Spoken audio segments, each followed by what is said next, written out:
If you've watched this channel for the past few years, or even the last few months, you've probably picked up the fact that Chinese-backed automaker Faraday Future has something of a turbulent past. From its outlandish never-make production concept car as unveiled at CES 2016 to the FF91 full-size luxury SUV it debuted a year later at the very same event, Faraday Future has always managed to do weird things and hit headlines. And be it the U-turns it's been forced to make on vehicle production facilities and timelines over the past 3 years, to financial problems of its founder and CEO JT Jia, Faraday Future has, for some time, felt on the brink of collapse.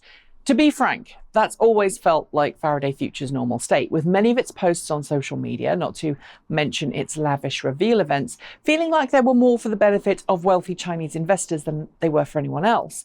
And for some of the claims that have been made about the FF91 and what it will have always felt a little far-fetched for a startup that's essentially new in the world of cars. But earlier this year, Faraday Future seemed to turn a corner. It put the scuppered plans for a brand new production facility north of Las Vegas to one side and announced it had a new production facility in Hanford, California. It ended up securing a massive $2 billion investment from Chinese-backed company Evergrande Health, which in turn is operated by China's third richest man. Times were good. At least they seemed that way. Faraday Future finished construction of its Hanford production plant and readied its production line. And then it celebrated the first body-in-white production on its new line, something that's very important in vehicle production. Shortly after, it published a video of its first Hanford-made FF91 pre-production prototype being finished. I even made a video on this channel, the link's right here if you want to watch it, asking if Faraday Future would prove its skeptics wrong and bring its $300,000 oh so expensive luxury sports SUV to market. At the time, while the FF91 is far from affordable, I postulated that maybe, just maybe, it could. But drama, it seems, was going on behind the scenes. Drama which involved its founder JT Jia, that $2 billion investment from Evergrande Health, and a coup that may be taking place at the company. According to various reports, Evergrande Health recently engaged lawyers to defend itself after JT initiated arbitration in October at the Hong Kong International Arbitration Centre. The allegations made against it? That it had not injected additional funds into Faraday Future following its initial $800 million investment, despite JT Jia and Faraday Future meeting all of the required conditions of the investment that were agreed as part of the initial deal. JT also claims that Evergrande Health is withholding payments because it's trying to obtain Faraday Future's intellectual property. At the same time, he says the company is preventing Faraday Future from accepting financing from other sources. Frankly, it's all a bit, well, weird. To understand it a little more, we need to look at the history of JT Jia and Faraday Future. You see, JT, who used to be a billionaire in China and whose Leishi Internet Information and Technology Corp, which included the tech company Eleco, was at one time a really big deal and has now been essentially blacklisted in China. His company has lost more than $22 billion in market cap and is now valued at just over $2 billion. JT is in debt in a big way and is currently ignoring the order to return to China to repay what regulators say are outstanding obligations. Those outstanding obligations, mostly debt, which his companies use to fund a whole host of different projects, many of which either failed to come to fruition or were terribly behind budget and unable to do the things that were promised of them.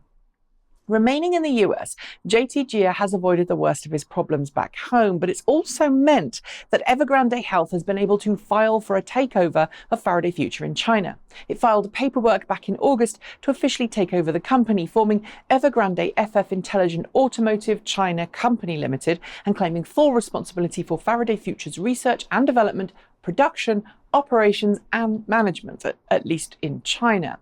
While that didn't initially seem to affect Faraday Future's US subsidiary, it's now clear that it did, and Faraday Future appears to be very strapped for cash to help it with US operations. The challenge now? What happens next? Faraday Future is putting a brave face on things and maintains that it will be beginning deliveries in the first half of 2019 for the first production versions of the FF91. At $300,000 or more per vehicle, that should help Faraday Future no end. But if money really has dried up, it's not clear if it really has or hasn't. And with this ongoing power struggle, it seems likely now that those skeptics were right all along. It doesn't help that other companies who are also wanting to bring high-end luxury electric cars to market seem to be doing far better. Take Lucid, for example, which recently received a massive $1 billion plus cash injection from the Saudi Arabia Public Investment Fund. And then there's rival Chinese company Niro, which also raised $1.32 billion in September from an IPO on the Nasdaq Stock Exchange. Is Faraday Future finished? Not for sure, but it really doesn't look good. That's it. Don't forget to give us your thumbs up or your thumbs down, leave a comment, and as always, don't forget to subscribe and hit that notification bell right down there. As always, thanks to our Patreon supporters, without which we'd not be able to produce daily content for you all to enjoy, and we certainly wouldn't be able to grow our channel. We're always welcoming of new Patreon supporters at patreon.com/transportevolved, but now there is an additional reason to join up. For the month of October, we are selling our very own special Halloween t-shirts. Anyone can buy one right now by following the link to the shop below.